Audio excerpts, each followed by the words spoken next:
Good afternoon, everyone, and welcome to Gilead's second quarter 2024 earnings conference call. My name is Rebecca, and I'll be your host for today. In a moment, we'll begin with our prepared remarks, followed by our Q&A session. At that time, if you'd like to ask a question, please press star 1 on your telephone keypad. If you'd like to withdraw your question, please press star 2. I'll now hand the call over to Jacquie Ross, Vice President of Investor Relations and Corporate Strategic Finance. Thank you, Rebecca. Just after market close today, we issued a press release with earnings results for the second quarter of 2024. The press release, slides, and supplementary data are available on the Investors section of our website at gilead.com. The speakers on today's call will be our Chairman and Chief Executive Officer, Daniel O'Day, our Chief Commercial Officer, Johanna Mercier, our Chief Medical Officer, Merdad Parsey, and our Chief Financial Officer, Andrew Dickinson. After that, we'll open the call to Q&A, where the team will be joined by Cindy Peretti, the Executive Vice President of Kite. Before we get started, let me remind you that we will be making forward-looking statements. Please refer to slide 2 regarding the risks and uncertainties relating to forward-looking statements that could cause actual results to differ materially. With that, I'll turn the call over to Dan. Thank you, Jackie, and good afternoon, everyone. I'm pleased to share that this was another strong quarter of commercial execution with growth across HIV, liver disease, and oncology. Biktarvy for HIV treatment was up 8% year-over-year, Trodelvy was up 23%, and cell therapy was up 11%. In addition, we continued to demonstrate disciplined operating expense management and delivered exceptional bottom-line growth, highlighting the leverage in our business model. Given the results for the first half of the year, we are raising our non-GAAP operating income and EPS guidance for the full year. Moving to clinical updates, this is an important time for our virology and inflammation therapeutic areas. A key highlight of the quarter was the readout of our Phase 3 Purpose 1 trial evaluating lenacapavir for HIV prevention. The results showed 100% efficacy with 0 HIV infections in cisgender women. The presentation of these results at AIDS 2024 in Munich generated considerable excitement, and we're delighted to have reached this milestone with such a positive outcome. Lenacapavir, with its twice-yearly dosing, could set a new bar for HIV prevention and allow PrEP to reach a much broader population of people who could benefit from a prevention regimen. The Purpose program, which is expected to include more than 9,000 participants in over 10 countries, is designed to highlight the efficacy of HIV prevention in a wide range of groups, including cisgender women, transgender men and women, Black and Latino individuals, and young adults.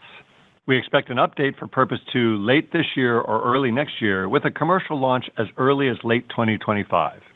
The Purpose data were part of several updates at AIDS 2024 that highlight the strength of Gilead's innovation in HIV for both prevention and treatment.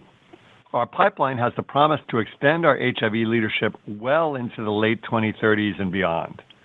Updates at AIDS 2024 included data from our daily oral combination of bictegravir and lenacapavir, which is now in pivotal Phase 3 trials for people with HIV, including those on complex regimens. We also shared data from our broad long-acting program, including our once-weekly orals GS4182 and GS1720. We plan to start the Phase 2 study evaluating these in combination before the end of the year. This, in addition to the once-weekly oral combination of lenacapavir and islatravir in partnership with Merck that will begin Phase 3 also before the end of the year. On the immediate horizon, our PDUFA date for seladelpar is next week. The body of clinical evidence behind seladelpar for the treatment of primary biliary cholangitis, or PBC, continues to grow, most recently with the Phase 3 ASSURE data shared at EASL.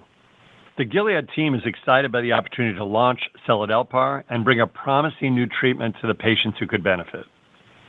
Moving to oncology, we are ready to manufacture anito-cel for multiple myeloma at our Maryland Kite facility, and we are preparing to support the Phase 3 IMAGINE-3 trial from the site starting later this year. The IMAGINE-3 trial is expected to reach a broader set of second to fourth line multiple myeloma patients with our potentially best-in-class BCMA CAR-T. At ASCO, we shared new data from our Phase 2 EVOCO-2 program evaluating Trodelvy in combination with Pembro in first-line metastatic non-small cell lung cancer. The results showed meaningful efficacy compared to the historical standard of care, supporting the Phase 3 EVOCO-3 trial currently underway. We continue to assess the path for Trodelvy in second-line metastatic non-small cell lung cancer and metastatic bladder cancer, following the EVOCO-1 and TROPiCS-04 readouts earlier this year. In the meantime, I'd highlight the strong commercial results this quarter in breast cancer, where Trodelvy remains the first and only approved TROP2-directed ADC on the market and is the standard of care for second-line metastatic triple-negative breast cancer. To date, we have served over 40,000 cancer patients and remain confident that Trodelvy will continue to be an important treatment option. We also shared Phase 2 EDGE gastric data at ASCO for domvanalimab plus zimberelimab and chemotherapy in first-line upper GI cancers.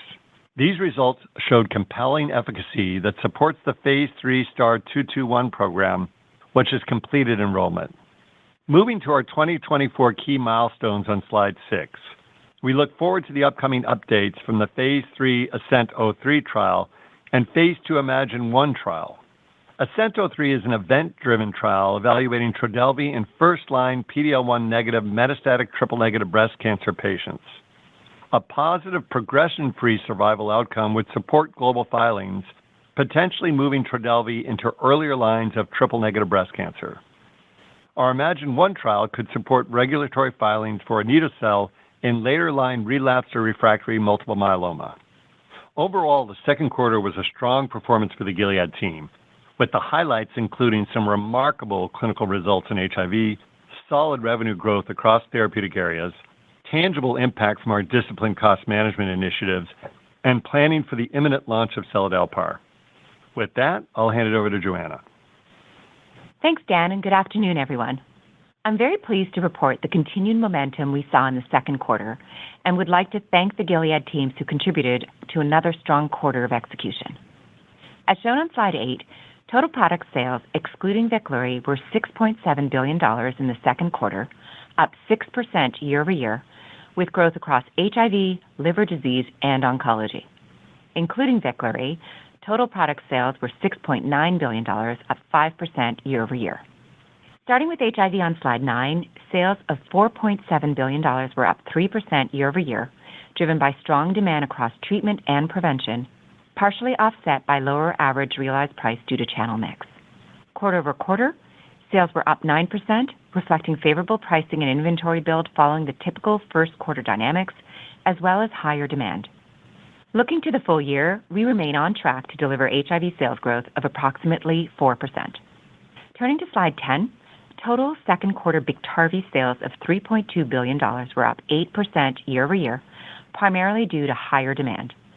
Sequentially, sales were up 10%, largely reflecting favorable pricing and inventory following the typical first quarter dynamics. Highlighting our leadership position, Biktarvy represents more than 49% share of the treatment market in the U.S. This was up almost 3% year-over-year, our 24th consecutive quarter of year-over-year market share gain.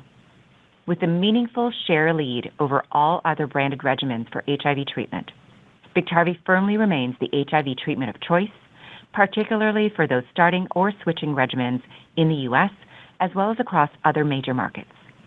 Overall, the HIV treatment market continues to grow in line with our expectations of 2 to 3% annually. Turning to Descovy, we continue to see higher demand with sales of $485 million in the second quarter. Year-over-year, sales were down 6% as demand growth was more than offset by lower average realized price due to channel mix. As a reminder, shifts in channel mix will continue to impact average realized price, in addition to our ongoing efforts to ensure people who want or need PrEP have access to the prevention regimen of their choice.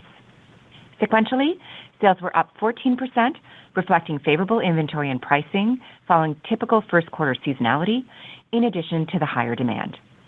Descovy for PrEP once again maintained its over 40% PrEP market share in the U.S., despite the availability of other regimens, including generics. We're particularly excited to note that the HIV PrEP market in the U.S. continues to expand, with total volumes up more than 12% in the second quarter of 2024 compared to the same period last year.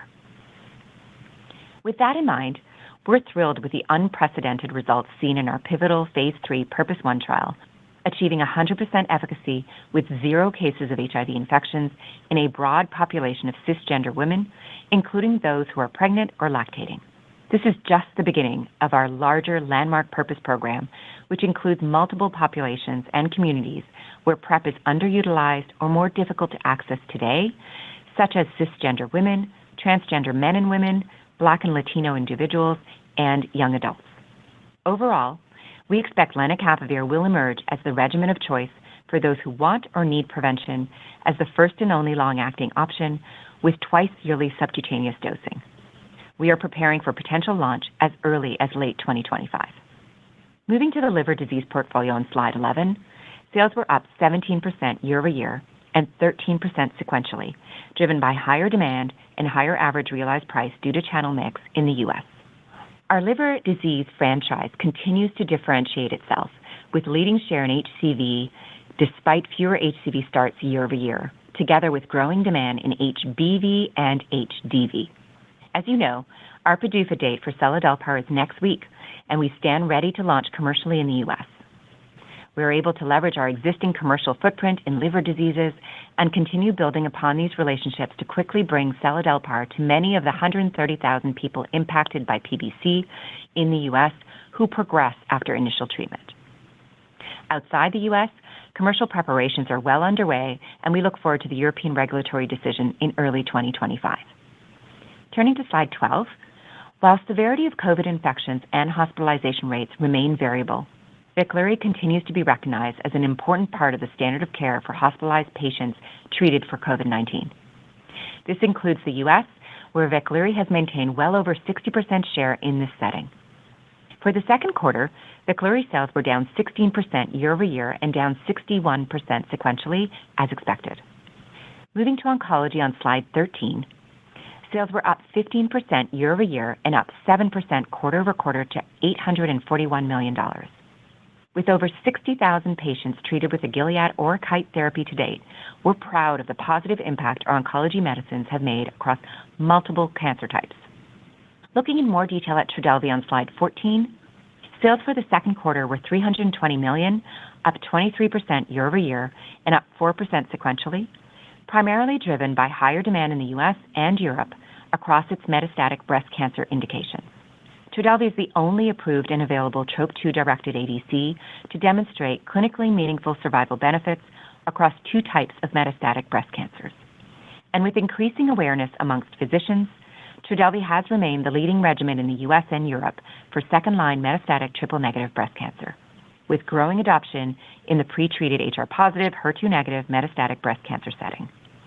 We are working to expand Trodelvy's reach beyond the 40,000-plus patients treated to date across multiple tumor types as we look to new and existing markets, as well as new indications. In bladder cancer, we are planning to further discuss the results of TROPiCS-04 and next steps with the FDA. At this time, Trodelvy continues to be available under an accelerated approval in the U.S.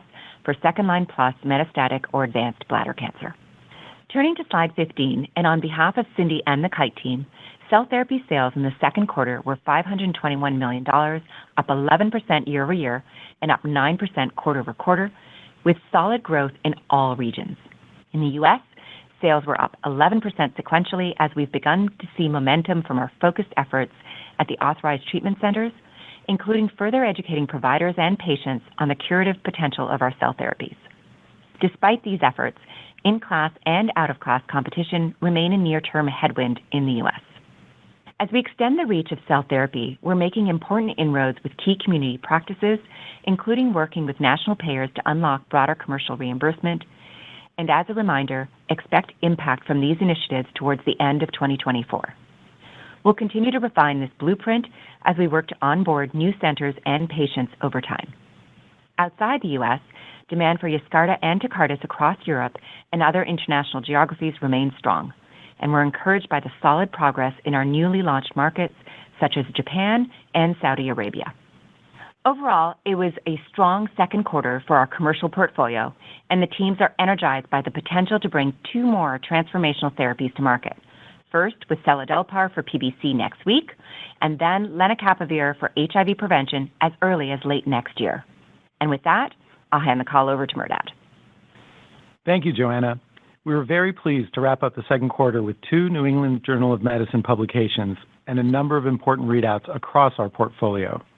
Most exciting was a readout of our Phase 3 Purpose 1 trial evaluating twice-yearly subcutaneous lenacapavir for the prevention of HIV infection in cisgender women.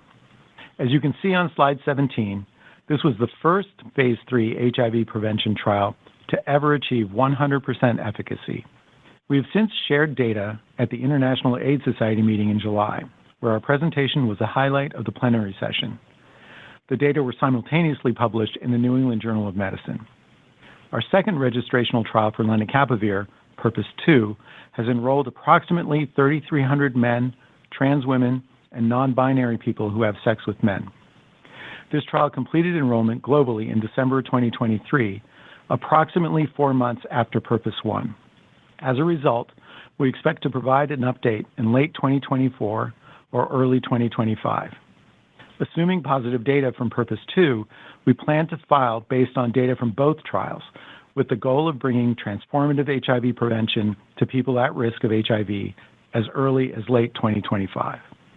Beyond our registrational trials, we are generating Phase 2 data from the Purpose 3, 4, and 5 trials in key populations across the US, UK, and France, including people who inject drugs. These trials reflect our commitment to evaluate lenacapavir across diverse populations that could benefit. These studies are also intended to drive greater awareness amongst physicians and patients, including geographies where prevention options have not been effective historically. In addition to HIV prevention, we are, of course, intensely focused on next-generation HIV treatment options. And Slide 18 highlights our comprehensive HIV treatment pipeline. Our recent updates at the AIDS Society meeting included longer-term Phase 2 data from our once-daily oral combination of bictegravir and lenacapavir that showed the regimen was highly effective at maintaining viral suppression. These results further support our ongoing Phase 3 studies in people with HIV, including those on complex regimens. We also reported safety and PK data for both GS4182, an oral prodrug of lenacapavir designed to provide 2 to 3 times greater oral bioavailability, and GS1720, our long-acting oral integrase inhibitor. Initiation of the Phase 2 trial evaluating the combination of these agents as a once-weekly oral regimen is expected later this year. Additionally, we are on track to initiate our Phase 3 ISLEND-1 and ISLEND-2 trials, evaluating once-weekly lenacapavir in combination with Merck's islatravir. This regimen is expected to be the first once-weekly oral treatment option. Looking at our longer duration treatments, we expect to provide Phase 1 updates from our every 3-month injectable programs and to initiate the Phase 1 studies for our potentially every 6-month integrase inhibitors in the second half of the year. Moving to our liver disease portfolio, on Slide 19, we presented more than 25 abstracts across both viral and inflammatory liver diseases at the EASL conference in June, highlighting our continued leadership. Importantly, as shown on the right of the slide, new interim results from the open-label Phase 3 ASSURE study of seladelpar for PBC were consistent with the pivotal response study that formed the basis of our global regulatory filings. As you know, we expect an FDA regulatory decision shortly, with a decision from European regulators to follow in early 2025. In viral hepatitis, Gilead shared final week 144 results of the Phase 3 MIR-301 trial at EASL. These data continue to support monotherapy bulevirtide 2 milligrams as a chronic treatment for HDV. Additionally, we presented promising Phase 2b data evaluating bulevirtide 10 milligrams with interferon alpha-2a as a finite regimen. The post-treatment response rates were the highest ever posted in HDV and were simultaneously published in the New England Journal of Medicine. We are encouraged by the data and continue to be engaged with KOLs and health authorities, including the FDA, as we work to bring bulevirtide to patients as quickly as possible. Switching to oncology on Slide 20, We're pleased with the progress across our mid to late stage programs. In the frontline setting, we shared mature Cohort A data at ASCO from our Phase 2 EVOCO-2 trial with Trodelvy plus Pembro, demonstrating a median progression-free survival of 13.1 months. These data exceeded the historical performance of PD-1 monotherapy in first-line PD-L1 high non-small cell lung cancer and support our ongoing Phase 3 EVOCO-3 trial, where enrollment is going well. In an all-comer non-small cell lung cancer population, our Phase 3 STAR-121 study evaluating Dom plus Zim is ongoing. Our Phase 3 STAR-221 study in upper GI cancers evaluating Dom with Zim and chemo has completed enrollment. The updated Phase 2 EDGE gastric data presented at ASCO supported the use of this combination. If successful, Dom plus Zim and chemo would be the first TIGIT-based regimen for upper GI cancer patients. In addition, we have several Phase 3 programs underway in earlier settings of breast cancer, including ASCENT-03, evaluating Trodelvy in PD-L1 negative metastatic triple-negative breast cancer.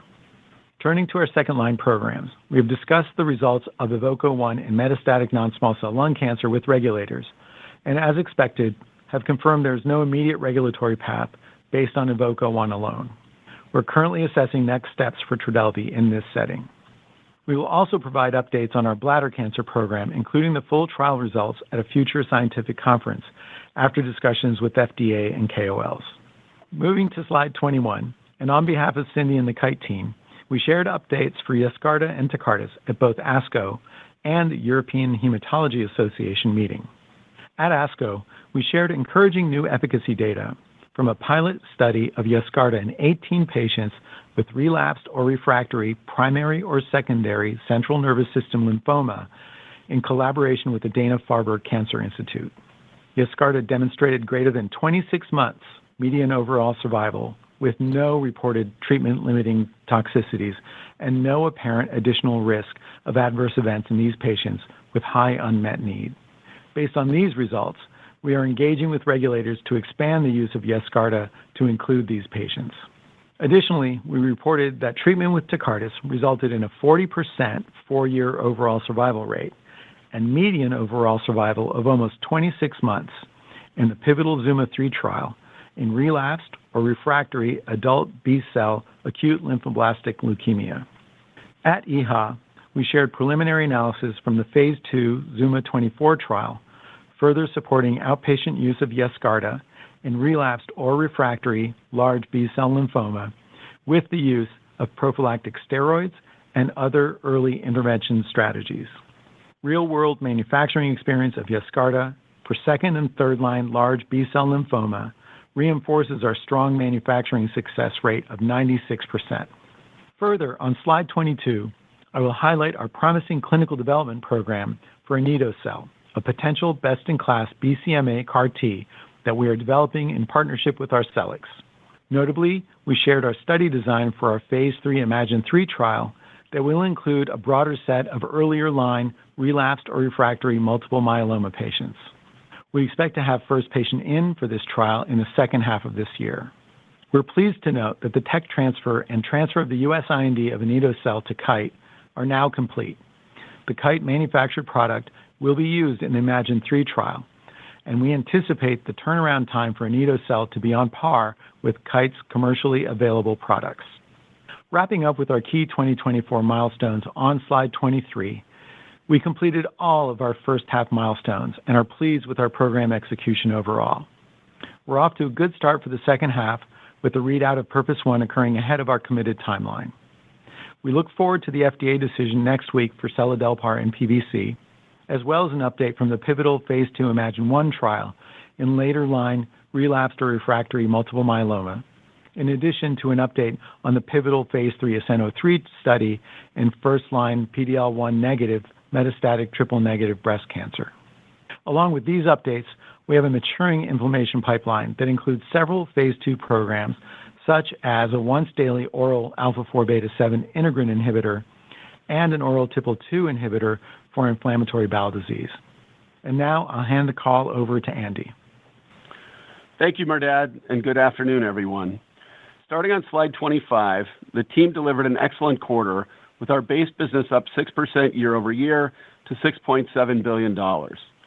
Product sales growth across HIV, liver disease, and oncology more than offset the expected decline in Veklury, with total product sales up 5% year-over-year. Moving to our non-GAAP results on slide 26.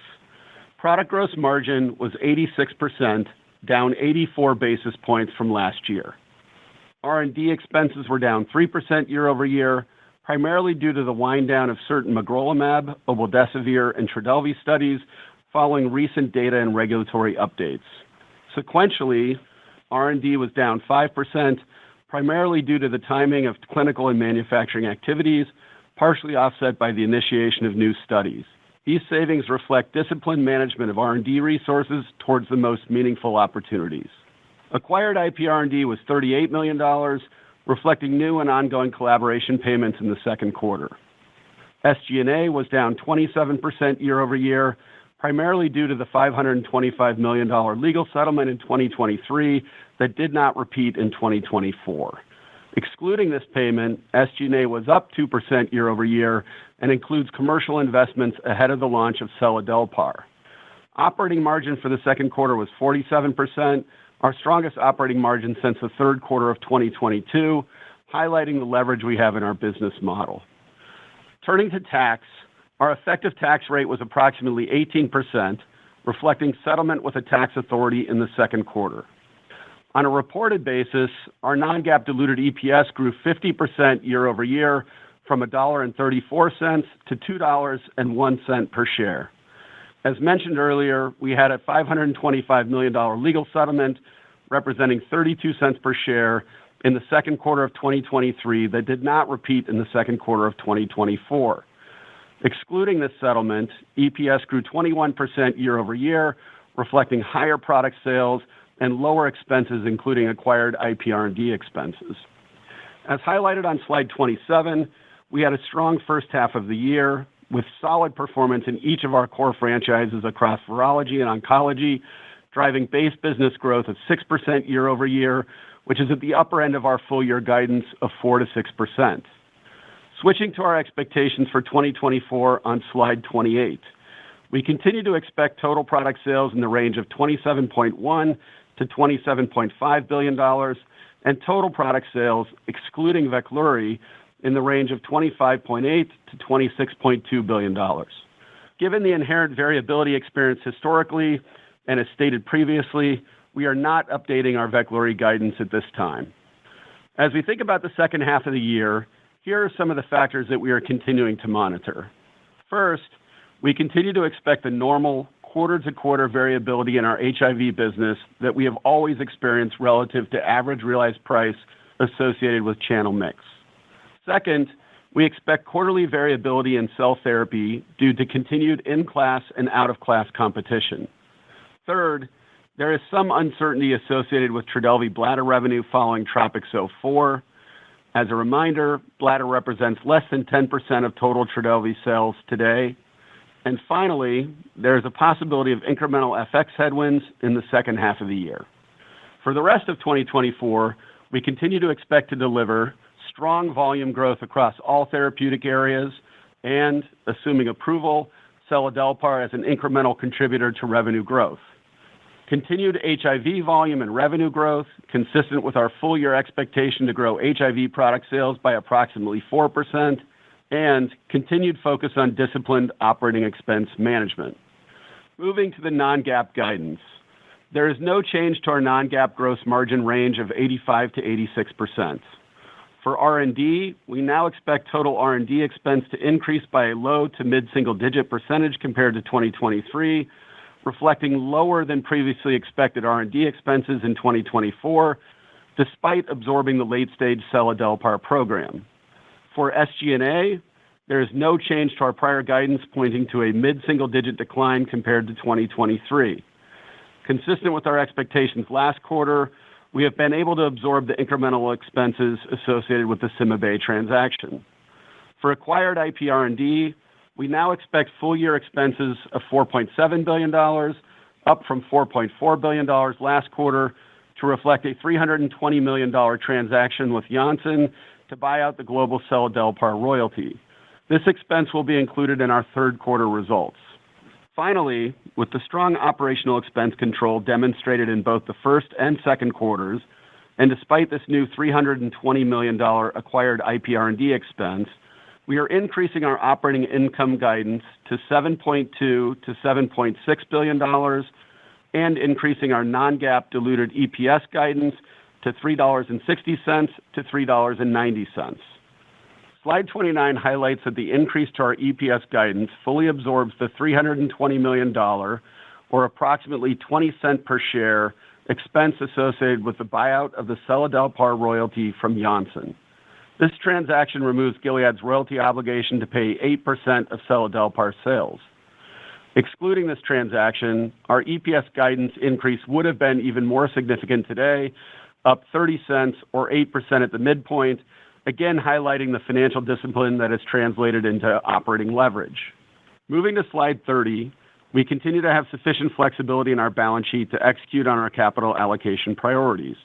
In the second quarter, we returned $1.1 billion to shareholders, repaid $1.75 billion of senior notes, and paid $1.2 billion as part of the federal transition tax associated with the Tax Cuts and Jobs Act of 2017.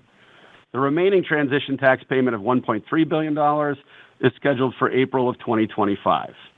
Overall, we believe that Gilead is well positioned for near and long-term growth, and we continue to be focused on commercial execution, expense management discipline, and to delivering on our strategic commitments. And now I'll invite Rebecca to begin the Q&A. Thank you, Andy. At this time, we'll open up the call for questions. We ask you to be courteous and limit yourself to one question so that we can get to as many analysts as possible during today's call. As a reminder, to ask a question, please press star 1 on your telephone keypad. If you'd like to withdraw your question, please press star 2.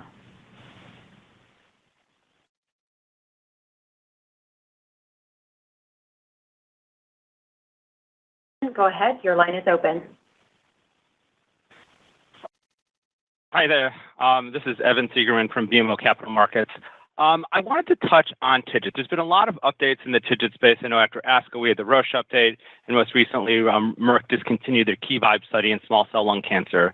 So Merdad, maybe you could just walk us through how you think about the opportunity for TIGIT and what good would look like for you in terms of both safety and efficacy with the STAR 121 program. Thank you so much. Thanks, Evan, for the question. Yeah, I think as you noted, there have been a lot of updates on TIGIT over the past 6 months or so, and I think that gets to our approach, which I think is somewhat differentiated from our competition in that, as we've said all along, we have a differentiated molecule. First off, and that is that we have an Fc silent molecule relative to an Fc active molecule that the competition has. And I would note that that is demonstrating a difference in terms of the adverse event profile, including the data that were highlighted today. Additionally, I think we've tried to stay focused in areas where we believe that there is the best chance of activity. So, for example, we have not initiated any trials with small cell. We look forward to capitalizing on the data we have seen so far, both in non-small cell lung cancer and gastric cancer. As you know, we provided an update on the EDGE gastric study at ASCO, and as I noted in the call, we have completed enrollment of the phase 3 trial of that. So we continue to be cautiously optimistic about TIGIT and are doing it in a data-driven way based on the data we've generated in our trials so far. Our next question comes from Terence Flynn at Morgan Stanley. Go ahead, your line is open. Great. Thanks for taking the question. A two-part for me. Just Merdad, wondering if you can help frame expectations for the Purpose 2 trial, just given this is a slightly different population relative to Purpose 1. So just as we think about level setting there ahead of that data. And then the second part is for Joanna. So, obviously you guys noted that you've seen growth in the PrEP market recently, which is encouraging, but what other steps can you as a company take to maybe help alleviate some of the payer roadblocks that are really still in the way of branded PrEP use, given the still high level of generic Truvada use? Thank you. Thanks, Terence. I'll start, and then I'll hand it off to Joanna. As you said, it's a great question and a good thing for us to make sure that everyone remembers. Our Purpose 1 was the trial that was in cisgender women, and as I noted, Purpose 2 is our ongoing study in the cisgender gay men, transgender women and men, and gender non-binary people. Now, that study is ongoing. It is the second trial that's necessary for filing. And like Purpose 1, Purpose 2 is designed to evaluate the superiority of lenacapavir against background HIV rates. That's the primary endpoint, and the secondary endpoint would be similar to Purpose 1, will be superior to Truvada as a secondary endpoint. So once we, if hopefully we demonstrate a positive result in Purpose 2, we would combine those data with Purpose 1 and move as quickly as possible to filing those data to move lenacapavir forward for PrEP. Great. So maybe just to complete the second part of that question around the growth in PrEP and what the opportunities lies ahead, despite some of the payer roadblocks that you were referring to. Just a couple of points on that. One is today the market for PrEP is growing at about 12% or so year on year, so nice consistent growth that we've seen over the last couple of years. Descovy's coverage is over 90% of all lives are covered from an access standpoint. So today, the daily orals do not have any concerns from an access standpoint. I think maybe what you're referring to is potentially, as we think about medical benefits versus a pharmacy benefit, that might create a little bit more access headwinds from a payer standpoint, and we've seen that already with some of our competitors.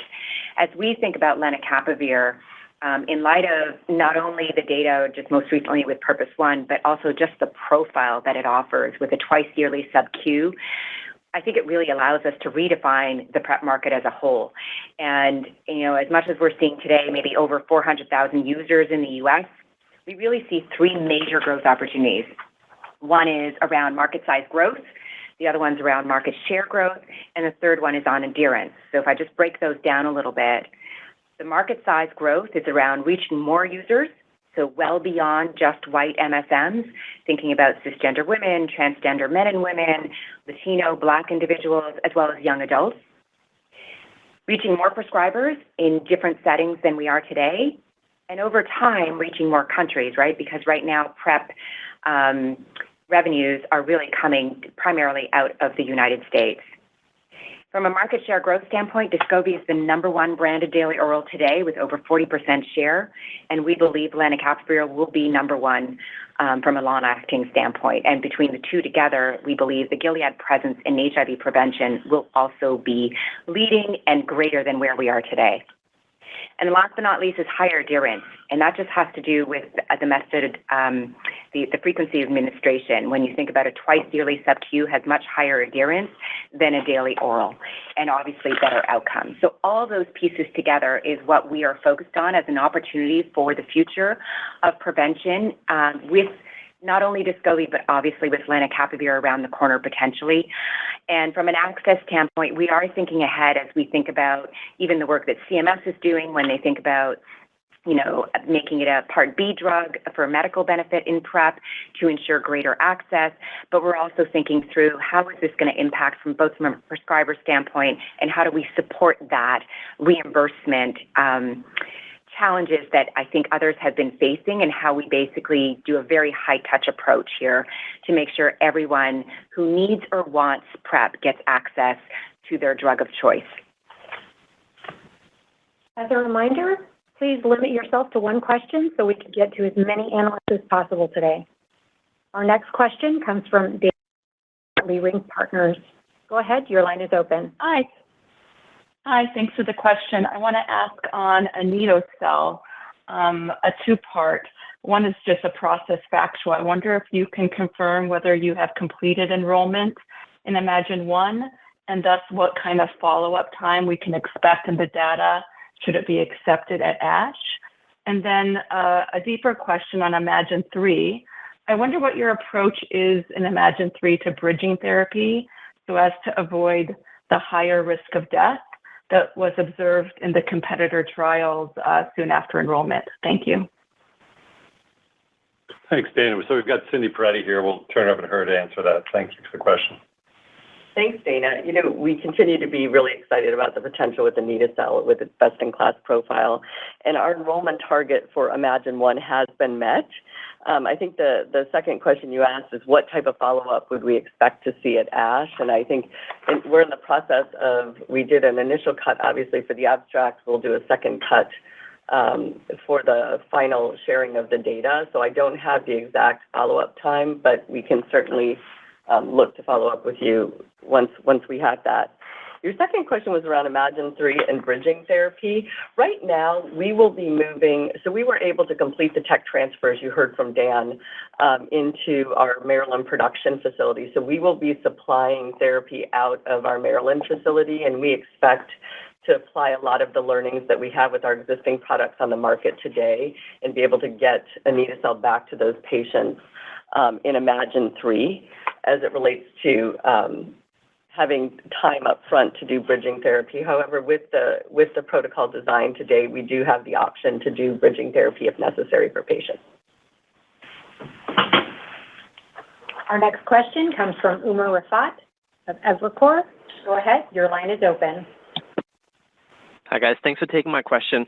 I'm very intrigued about your lenacapavir plus bictegravir trial heading into phase 3, and I'm just trying to understand, could this regimen possibly replace Biktarvy to a meaningful extent, or would you rather have some sort of a low-dose nuke in that combination as well as a second alternative? I'm just thinking back to some of the Dovato experiences as well. Thank you very much. So maybe I'll take that one, Umer. So the Len-Bic combination is a single treatment regimen that really combines a best-in-class integrase inhibitor with a first-in-class capsid. The studies that we are doing, both phase 2 and 3, are really, first we looked at the complex regimen, which that was kind of the first step. And as we go into phase 3, we believe we can get a broader label indication to also include all virologically suppressed. So as we think about that opportunity, we think it's an opportunity for an FTR that's optimized, simplified for complex regimen, but also provides optionality in the virologically suppressed, the switch segment of the marketplace. So as we think about it as a portfolio perspective, we still believe that today Biktarvy is the standard of care and will remain as the standard of care from a daily oral standpoint, but we also think that's an opportunity in the switch segment. So naive is a big piece, probably the biggest piece for Biktarvy's growth, and the switch, because we have such a large share, obviously, right? So from a switch segment, that offers us another opportunity for us to play in a bigger market space in HIV. Our next question is from Carter Gould at Barclays. Go ahead, Carter. Your line is open. Great. Thank you. Good afternoon. Thanks for taking the question. Maybe another one on Purpose One. So again, the efficacy was very impressive. However, we did see that north of 20% of patients did have nodules out to week 52. And I guess for Joanna, as you think about that profile in this setting, recognizing they were only grade 1, but sort of the long-term nature of those nodules, how do you see that influencing or impacting the profile, its demand, and the potential for those patients to then go back and get retreated after 6 months? Thank you. Sure. And Carter, just to explain a little bit, the nodules are because it's a drug depot, right? So the nodule actually gets smaller over time. What we've seen is actually very little discontinuation in Purpose One due to that. That's number one. Two is the nodules are sometimes palpable, not all, but sometimes palpable, but not visible, and generally speaking. And so we believe that actually we will have some flexibility as well as to where those injections play out and when, because I think they've been studied in different places, not just in the stomach, in the side. And so I think that'll be an opportunity as well for people to be a little bit more flexible as to where they get their injections. So we're not overly concerned there at all, actually. And really, we're taking it from the data that we're getting from Purpose One, and hopefully we'll have similar data to learn from Purpose Two. Our next question comes from Mike Yee at Jefferies. Mike, go ahead. Your line is open. Thank you, guys. We have one question on long-acting HIV, specifically the potential for a Q6 month, which I think could be a game changer. I think you have one or two of them on your slide, and they are advancing. Can you tell me your confidence level on what you have there? Because if you follow HIV development, you know that if it's generally safe and well-tolerated, a significant viral load reduction, you're in a pretty good spot in phase 1/2. Thank you. Let me know. Hi, Michael. It's Merdad. Thanks. Yeah, I think you raise the right question, which is that whenever we're looking at the long-acting, new long-acting agents, we have to be cautious about the transition from preclinical to clinical. We're not always able to predict the injection site reactions that you might get from the long-actings in particular. We were just talking about the nodules for lenacapavir, but other more severe injection site reactions, and then the human pharmacokinetics. So I think we need those to play out to allow us to move forward, and that's why you see multiple agents going into phase 1. We've generated a number of molecules. We move them forward. We've been pretty aggressive in moving them forward in order to maintain our leadership in long-acting HIV treatment and prophylaxis. And so once we start to see those data in phase 1, I think that will help us decide both choosing between those molecules and where we want to go forward. Remember, we're also moving our BNAB program forward, which will be which is our most advanced long-acting program with lenacapavir plus BNABs, and we expect to get phase 2 data from that study as well. So for those early programs, it's the usual risks, and which is why we take multiple shots, and hopefully we'll be able to advance one of them quickly. Our next question comes from Brian Abrams at RBC Capital Markets. Brian, go ahead. Your line is open. Hi there. Thanks so much for taking my question. You guys have an oral GLP-1, GS-4751, in your preclinical pipeline. Are you planning to move it forward? And as you continue to diversify the portfolio, how are you guys thinking about the obesity landscape and potentially participating, or are there other metabolic areas and adjacencies that you may be more interested in pursuing? Thanks. Thanks, Brian. Yes, we have shared some preclinical data on 4571. As you note, it is an internally developed oral GLP-1 agonist, which came out of our initial interest in our NASH program. And based on the data so far, both preclinical and the tox data, we are planning a phase 1 study for that molecule, and that'll help us evaluate 4571 for weight management, obesity, and other metabolic diseases. Once we generate those data, we will decide in a data-driven way how best to proceed from there. We'll just have to see how that plays out. We want to make sure if we develop something, it's best in class and allows for a best-in-class profile. So we'll update more as the data are generated. Our next question comes from Chris Schott at JP Morgan. Chris, go ahead. Your line is open. Great. Thanks so much. My question was just on the U.S. CAR-T franchise. Just wanted to get your latest view on how we should be thinking about sequential growth from here. And maybe as part of that, can we just get an update on kind of your community physician engagement with the CAR-Ts and any leading indicators that you're seeing there that could maybe guide some of the efforts, when we could start seeing the impact from some of these efforts in the U.S.? Thank you. Thanks, Chris. We are really pleased with our strong cell therapy growth this quarter. And this is really part and parcel to our U.S. refresh strategy. So as a reminder, we restructured our sales team at the end of last year. We got our new sales team in place and trained and ready to go. And as part of that strategy, we also focused for the next couple of quarters on really within the authorized treatment centers, making sure those referrals occur between the lymphoma specialist to the CAR-T specialist. And that's what you're seeing as part of the excellent performance that we had this quarter. and we'll continue to deliver and really focus on the referrals within the HEC. We're also in parallel building up those community practices and spending time educating both the community practices, I'd say regional hospitals, and those institutions about the curative potential of CAR T and why it's important to bring this into the therapies that they're offering to their patients. And we're making really good progress there, including a lot of work with national payers. But despite all of this, as you heard earlier from both Dan and Johanna, we are facing, it's a dynamic market. We're remaining cautious for the second half of this year as we continue to see some competitive headwinds, both in-class competition. So we have new indications that came out in late May, early June timeframe, which are capturing physician mindshare initially. And we're also seeing out-of-class competition with the bispecifics. But with all of that said, we are focused on execution and working with our physicians and institutions to raise awareness of the curative potential for CAR T, and we'll continue to do so the second half of this year.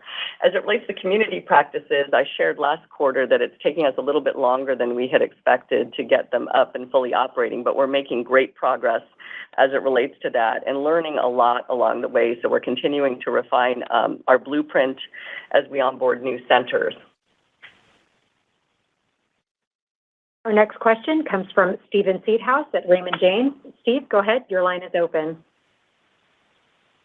Yes, thank you very much. Just given some of the newer tailwinds outside of oncology, so lenacapavir, obviously, which you indicated could redefine the PrEP market, and then seladelpar, of course, as well. When you just combine that with the updated view of oncology pipeline, are you still expecting the 2030 revenue mix to be about a third of oncology, or is that more of a moving target? Just hoping you could comment on the long-term outlook. Thank you. Yeah, thanks, Stephen, for the question. So 1/3 of sales remains our target, with the portfolio that we have today, and which we believe is achievable without additional BD. I'll just remind you, we keep in mind that the indications in that target are probability adjusted, and many of them are around 50%. So, you'd expect to see puts and takes in that pipeline evolution. We certainly expected that when we set that target. So it allows for some programs to fail or fall short of initial expectations, and others obviously succeed to support achieving that goal. I would just note that oncology sales today are already more than a third of the way there.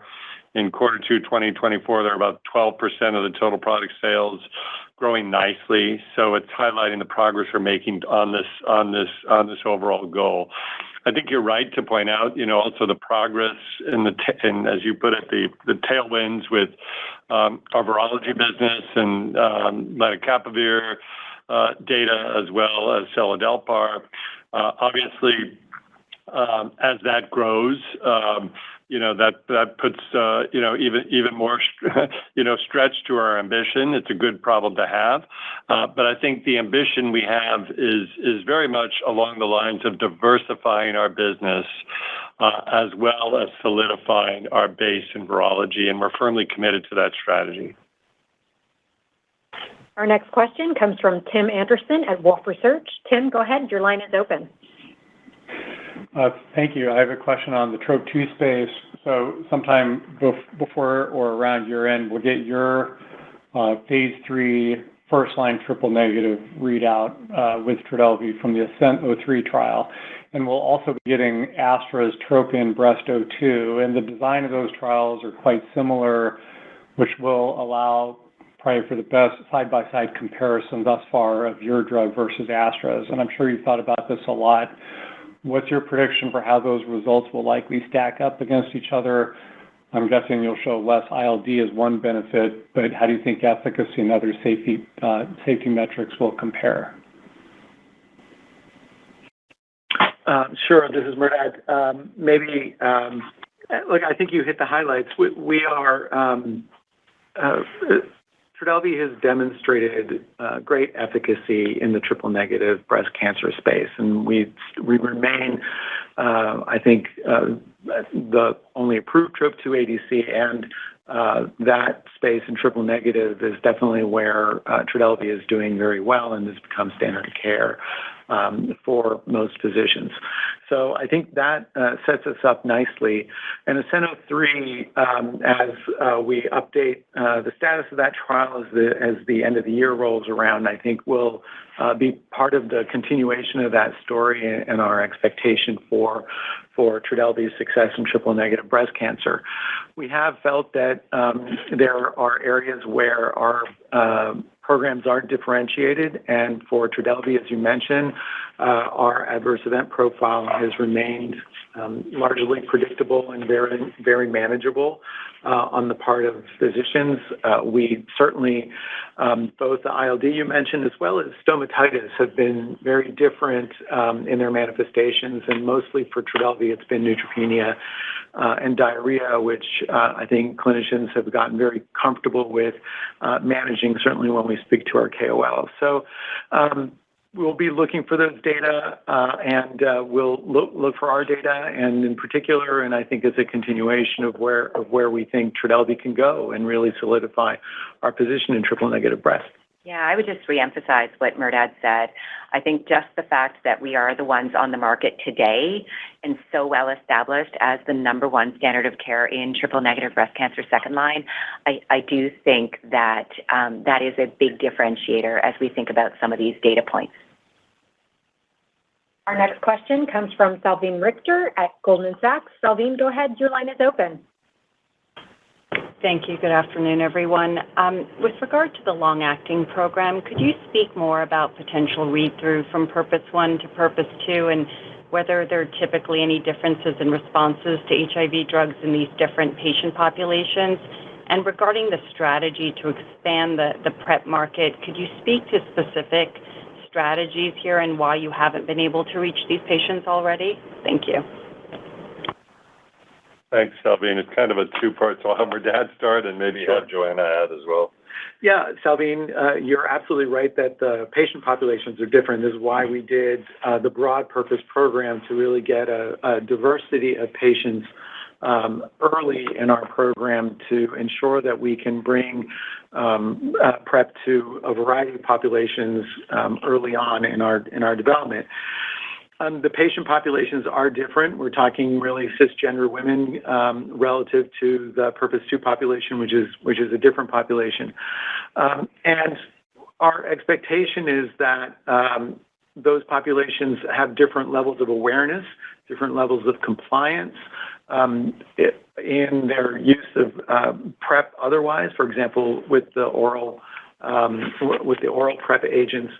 And despite that, I think the strength of the Purpose 1 data and the fact that you have people who are essentially protected for 6 months with no infections occurring in the cisgender women so far, I think give us a lot of confidence that I would expect some variability in the background infection rate in the population. If we are able to maintain that degree of protection in Purpose 2, we remain really confident that the outcome will be very powerful. And maybe to pick up on the second part of that, Salveen. So just to take a step back, I think it's important to understand how much we have moved the needle, actually, when you think about the penetration in the prevention market. Just a couple of years ago, you were about 25% penetration when if you consider it from a CDC standpoint estimate. We're now over a third of that. So we have really grown this market and expanded it. I think one of the challenges has definitely been this is not a typical market that it's not HIV treatment. It is a market where these are individuals that are not sick. They have no, asymptomatic, obviously, they have nothing. And so therefore, it's very challenging when you think about a daily oral pill, which is today over, 95% of the total market, whether you think about current generics or Descovy share. And taking a pill every single day is incredibly challenging. So many use PrEP on demand, and I do think there's and in that the biggest population that we see are actually white MSM, so very much a high commercial market here, and we believe that there's a real opportunity to, with something that has the profile of lenacapavir with a twice-yearly sub-Q, that we can truly expand the reach of the people, the individuals that could truly benefit from prevention for the future. And so that's kind of the step. So I think it's an ongoing growth that we've been seeing. I think we have to do a step change here as we think about the future of prevention. I think we have to think completely differently about what lenacapavir could offer all of these people and really make a dent in this HIV epidemic. Our last question comes from Olivia Brayer at Cantor Fitzgerald. Olivia, go ahead. Your line is open.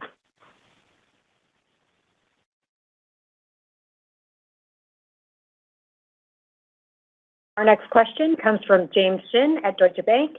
James, go ahead. Your line is open. Hey, guys. Thanks for the question.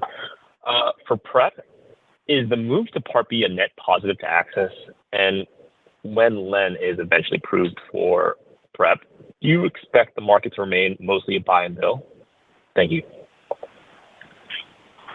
Sure, I'll take that one.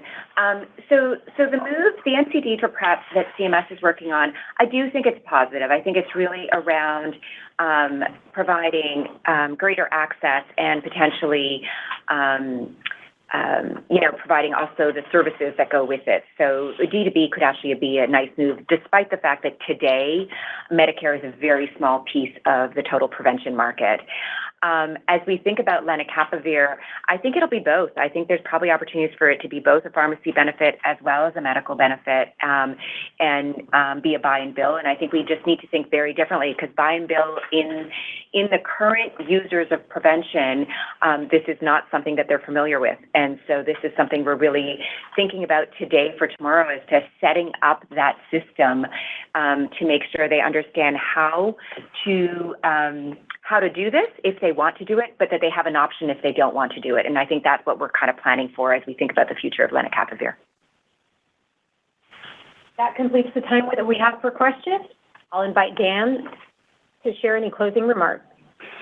Thank you, everybody. In closing, we, the team here, would like to summarize the quarter as follows. We had a very strong quarter of revenue growth and impressive bottom line growth that highlights the leverage in our model.